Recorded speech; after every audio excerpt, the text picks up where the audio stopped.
ते चाध्येः धृतिरूपे धुरन्धरे ध्रुवे ध्रुवपदे धीरे जगद्धात्री नमोऽस्तु ते शवाकारे शक्तिरूपे शक्तिस्थे शक्तिविग्रहे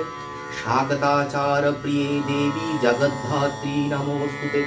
जय दे जगदानन्दे जगदेकप्रपूजिते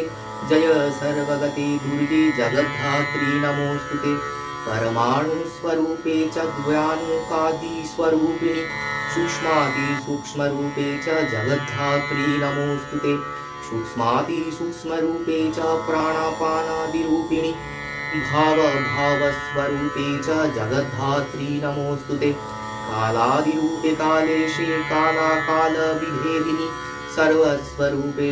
सर्वज्ञे जगद्धात्री नमोऽस्तु ते महाविघ्ने महोत्साहे महामाये वरप्रदे प्रपञ्चसारसाधीशे जगद्धात्री नमोऽस्तु ते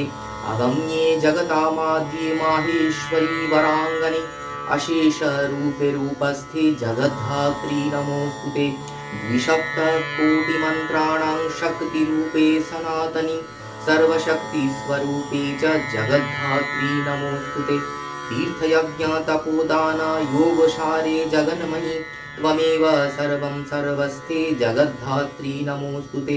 दयारूपे दयादृष्टे दयार्द्रे दुःखमोचनि सर्वपत्तारिके दुर्गे जगद्धात्री नमोऽस्तु ते अगम्य धाम धामस्थे महायोगी सहितपुरे अमीय भावकूटस्थे जगद्धात्री नमोऽस्तु ते।